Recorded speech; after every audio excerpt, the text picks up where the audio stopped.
সোমবার বন্ধ হয়ে যেতে পারে পেট্রোপোল সীমান্ত বন্দর, এমন আশঙ্কায় বাংলাদেশে ফিরছে কয়েক হাজার যাত্রী। ফিরে যাচ্ছে। আমরা জানতে পারছি যে আগামী সোমবার থেকে বর্ডার সিলগালা মেরে দেবে, আমরা বেরোতে পারবো না, সেই ভয়তে আমরা বেরোয় যাচ্ছি।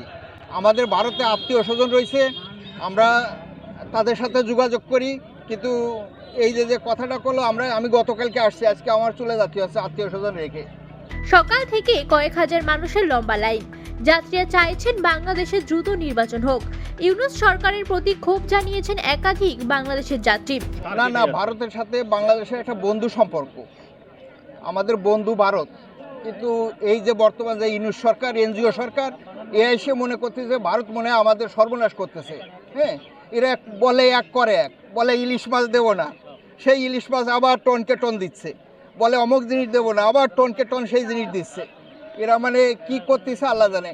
তার অশান্তি চলছে, মানে কলেজ 10টা কলেজে কয়েকদিন আগে ভাঙচুর হয়েছে, এক কলেজের সেই পিসি টেবিল চেয়ার পর্যন্ত নিয়ে চলে গেছে। যেরকম গণভবন থেকে নিয়ে গেছিল, ঠিক সেরকম সেম একরকম নিয়ে গেছে সব। আর কি শ্রমিকরাও আন্দোলন করছে নাকি? শ্রমিকরা, গার্মেন্টস শ্রমিকদের বেতন দেয় না, কিছু না, সব গার্মেন্টস অনেকগুলো বন্ধ করে দিয়েছে। ইউনুসের নাকি 36টা গার্মেন্টসের জায়গায় এসে সেই গার্মেন্টসগুলো বন্ধ করে দিতেছে। এখন তারা আন্দোলন করতেছে, এটা নিয়েও আন্দোলন চলতেছে। আন্দোলনের কারণে তো যে কী নাম, এরা চেনমাইরে অ্যারেস্ট করছে, তার জন্য এই সনাতনীরা সাংঘাতিকভাবে খেপে উঠছে। বাংলাদেশে সারা বাংলাদেশ তাদের উপরে লাঠি পিটা করছে, একজন মারাও গেছে। এখন তো অশান্ত পুরো বাংলাদেশ, পুরো অশান্ত। কি চাইছেন আপনারা? আমরা চাচ্ছি এই তত্ত্বাবধায়ক সরকার বিলুপ্ত হোক, বা একটা নির্বাচন দিয়ে যে কোনো একটা সরকারে বসাই দিয়ে তারা সরে পড়ুক।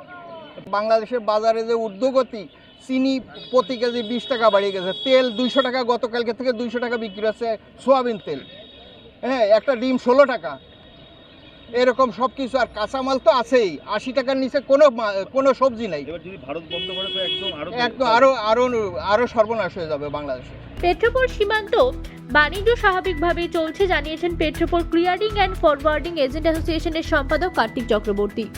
আমাদের এপাশেও কিছুটা তার এফেক্ট হালকা পাতলা আমরা বুঝতে পারছি, কিন্তু আন্তর্জাতিক আমরা ব্যবসার সঙ্গে যে যুক্ত আছি যারা, এখনও পর্যন্ত সেরকম কোনো এফেক্ট আমাদের মধ্যে আসেনি। ব্যবসা আগে যেরকম ছিল এখনও তাই আছে। তবে একটা জিনিস যেটা লক্ষ্য করছি, যে মানুষের চঞ্চলতা, বিশেষ করে ইমিগ্রেশনে বা প্যাসেঞ্জার যারা যাতায়াত করে তাদের মধ্যে 2-4 জনের সঙ্গে যারা কথা বলেছি, তাদের মধ্যে একটু চঞ্চলতা ভাব দেখা গেছে। আমাদের রপ্তানি আমদানির ব্যাপারে শুনছি একটা প্রোগ্রাম হবে, কোনো একটা সংগঠন বা কোনো একটা দল থেকে করা হবে।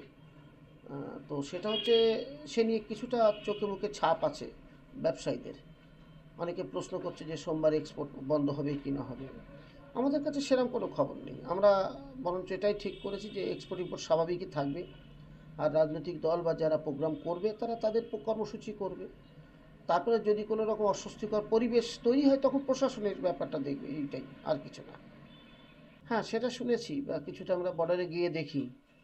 ধারণা আর বাস্তবতা তো এক না। মানুষ ধারণা করছে সোমবার এরম হতে পারে, কিন্তু বাস্তব পরিস্থিতি এখনও সেরকম কিছু আমরা সামনে দেখতে পাচ্ছি না। আমরা এক্সপোর্ট ইম্পোর্ট যেটা আছে সেটা স্বাভাবিক দেখার চেষ্টা করব। আর আদ্যপান্ত তো আমরা ভারতীয়, আমাদের কালচারটা একটু অন্যরকমই হবে। একটু সহনশীল আমরা আছি। আমরা কোনো একটা খারাপ খবর শুনে তার এগেনস্টে আমাদের কোনো একটা খারাপ প্রতিক্রিয়া, এটা আমাদের কালচারের মধ্যে নেই। তো স্বাভাবিক কারণে আমরা চেষ্টা করব স্বাভাবিক রাখার। তারপর যদি পরিস্থিতি অন্যদিকে যায়, প্রশাসন আছে, প্রশাসন দেখবে। সেন্ট্রাল গভর্নমেন্টের যারা দায়িত্বে আছে, বিশেষ করে বর্ডার এলাকায়, তারা দেখবে। আর ল অ্যান্ড অর্ডার যদি কোনো সমস্যা হয়, স্থানীয় পুলিশ আছে, আমরা পুলিশের সঙ্গেও কথা বলছি সেরকম কিছু সমস্যা হওয়ার কথা না আমাদের। সেরকম সমস্যা হলে প্রশাসনের কাছে যাব। তার থেকে যদি বড় কিছু হয় তখন আমরা নিজেরা আলোচনা করে সিদ্ধান্ত নেবো, অসুবিধা।